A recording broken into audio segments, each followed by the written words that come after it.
Let's measure the length and height of some common objects. I'm ready. Measure in centimeters or meter. What is the length of this crayon? To find the length of the crayon, we use a ruler to measure it.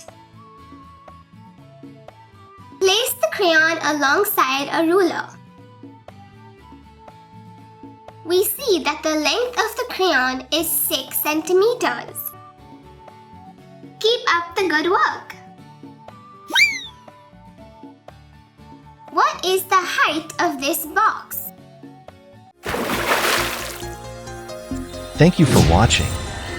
Enroll now to access all 127 videos totaling 7 hours and 46 minutes, featuring introductions, examples, and exercises for Grade 2 Math.